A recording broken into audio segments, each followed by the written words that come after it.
Pemirsa, masih bersama saya Syifa Aulia dalam Berita Kaltim hari ini. Kembali kami sampaikan 3 berita utama Kaltim hari ini.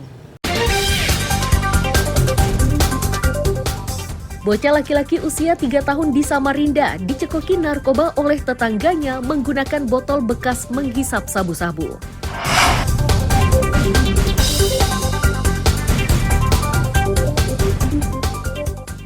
Sebuah rumah di Samarinda tiba-tiba roboh ketika tetangganya memperbaiki rumah.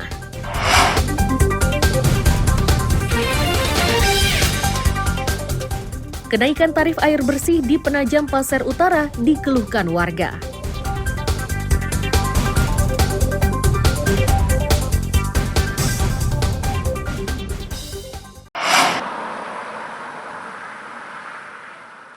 Tulisan menolak kenaikan tarif PDAM Perumda Danung Taka ini dipajang di tepi jalan oleh warga Penajam Pasir Utara. Warga memastikan akan terus menolak tarif baru PDAM tersebut hingga pemerintah kabupaten merevisi keputusannya.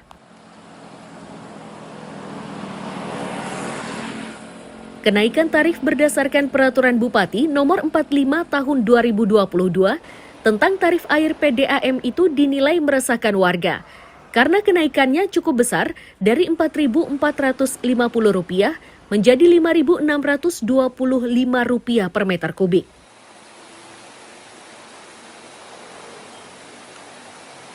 Kalau pemerintah daerah tidak memberikan subsidi atau tidak memberikan dalam bentuk penyertaan modal atau apa, terus bebannya itu dibebankan kepada pelanggan, ya berarti kan saat ini pemerintah kita lepas tangan terhadap kebutuhan dasar atau kebutuhan pokok masyarakat. Ya keluhan banyak sekali. Kalau kita ke loket PDAM misalkan, kita tanya yang membayar pasti kaget mereka karena di tahun 2023 ini kenaikannya kan cukup drastis. Banyak yang menurut kami itu kenaikannya bahkan bisa mencapai 100%. Sekretaris Daerah Penajam Pasir Utara, Tohar menyatakan kenaikan tarif ini diberlakukan sejak Pemkab tidak lagi bisa memberikan dana hibah. Tarif tersebut bisa saja diubah jika ada kajian baru yang memungkinkan Pemkab menyertakan modalnya di PDAM. Itu yang dikedepankan, bagaimana memproduksi saat. Nah, terkait dengan keberatan itu sebetulnya aslinya dari aspek kebijakan anggaran pada tahun itu kita untuk penyertaan modal untuk hibah dulu ya, hibah tidak dimungkinkan. Penyertaan modal perlu pembahasan panjang. Maka satunya cara agar eksistensi perusahaan kita yang notabene perusahaan daerah yang orientasinya pemenuhan kebutuhan dasar harus kita lakukan. Terus sekarang ada sebagian masyarakat yang resisten, mari kita wujudkan kembali kebersamaan kita dalam rangka kebijakan apa yang paling pas ke depan.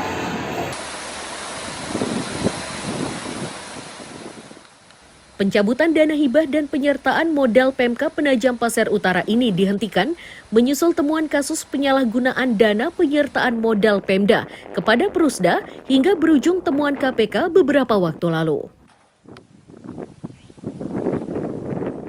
Amir Hamzah dan tim liputan melaporkan dari Penajam Pasir Utara.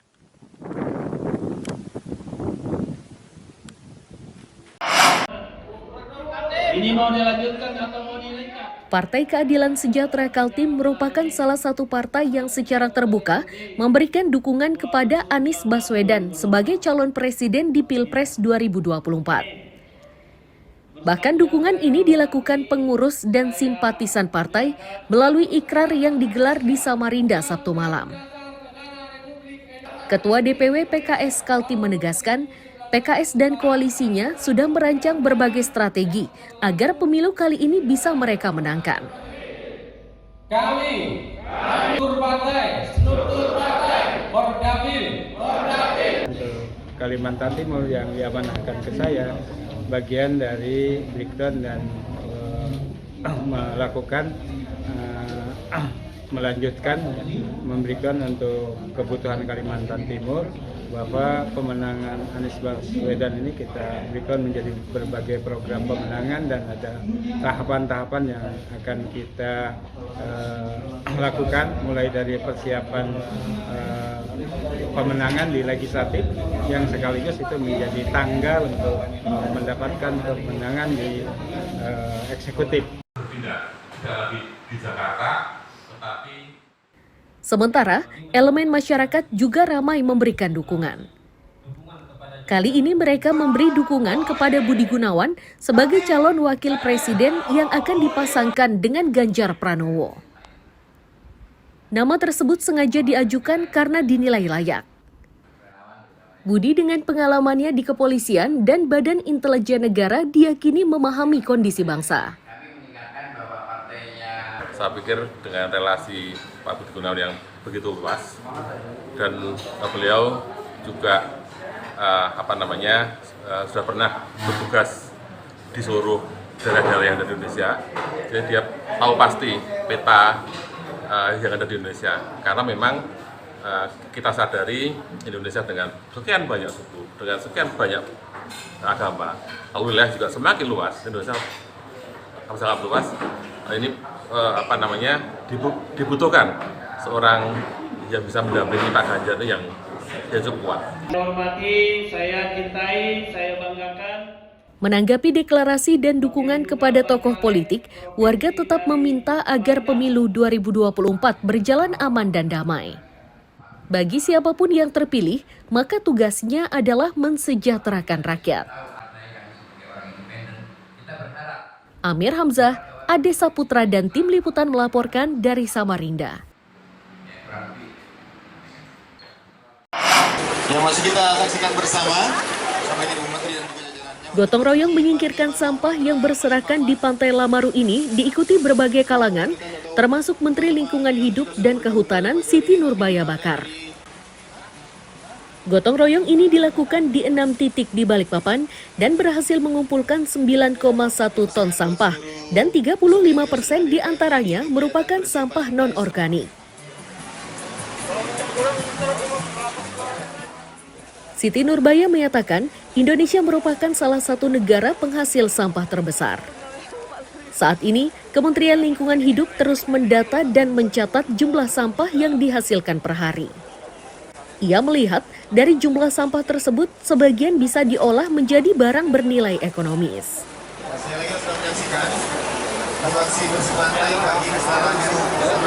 Kawan-kawan, saya kira beat plastic pollution, artinya kita perangi sampah plastik, itu tema yang cukup tepat dan saya berterima kasih untuk Indonesia. Ini sebetulnya paralel karena dia sejalan dengan perjalanan kita di Indonesia. Pada tahun 2017 keluar peraturan presiden tentang kebijakan strategis tentang persampahan, Japstranas persampahan, yang kemudian sekarang sudah hampir seluruh provinsi juga punya kebijakan strategis daerah. Jadi sekarang konsepnya kalau di sampah habis dipakai jadi sampah, dipungut, dipilih, dibuang. Nah, dulu di waktu yang lalu seperti itu. Sekarang enggak, sampah dipilah, dipungut, dipilah, kemudian diolah, kemudian menjadi sesuatu yang bernilai ekonomi. Maka namanya circular economy. Nurbaya MSC juga tentunya terima kasih. Selain di Balikpapan, aksi bersih-bersih dilakukan serentak di 135 daerah di Indonesia. Sampah-sampah ini ditimbang dengan cermat dan selanjutnya dipilah berdasar jenisnya agar bisa diolah menjadi barang bernilai ekonomis. Amir Hamzah dan Riani Mantini melaporkan dari Balikpapan. Olivia, sudah terima kasih kehadirannya tentunya kepada Presiden Direktur PT Freeport Indonesia. Yang paling penting, jadi sudah turun ke bawah. Polisi di lingkungan Polda Kaltim ini banyak mendengar keluhan dari pelajar dan masyarakat Balikpapan Selatan saat digelar Jumat Curhat di ruang pertemuan SMK Negeri 1 Balikpapan. Di antara keluhan tersebut mulai dari penyerobotan lahan, laka lantas, mekanisme kapal lepas jangkar, patroli lingkungan, hingga prostitusi daring yang meresahkan.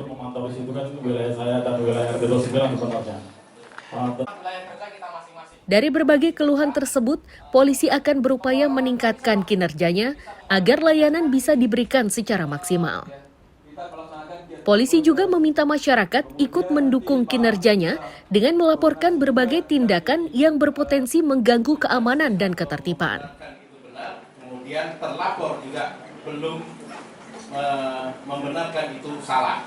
Kegiatan hari ini kami dari Kepolisian Daerah Kalimantan Timur melaksanakan Jumat Curhat bersama masyarakat Balikpapan Selatan, warganya Pak Camat, khususnya Kelurahan Sepinggan Baru.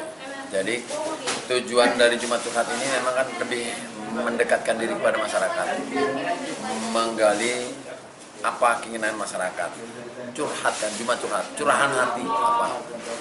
Dan memang kami berharap masukan-masukan ini akan memperbaiki kinerja kami, karena selama ini upaya yang telah kami laksanakan demi pelayanan kepada masyarakat itu agar mereka terpuaskan, agar mereka bahagia. Kegiatan ini, aktivitas ini sangat membantu. Hari ini didampingi oleh Pak Anggi, bagaimana langsung berhadapan dengan masyarakat, face to face, dengar keluhan masyarakat. Kegiatan ini sangatlah positif, sangatlah bermanfaat. Tadi bagaimana keluhan masyarakat langsung direspon kepada bidang-bidang, kepada subit-subit yang langsung menangani, insya Allah akan ditindaklanjuti sebagaimana mestinya. Metode mengumpulkan informasi melalui Jumat Curhat ini sudah digelar polisi di berbagai daerah di Kaltim. Polisi menghendaki upaya ini mampu mengurangi angka kejahatan. Amir Hamzah dan Riani Mantini melaporkan dari Balikpapan. Saya sini lama tapi kira-kira akan ada.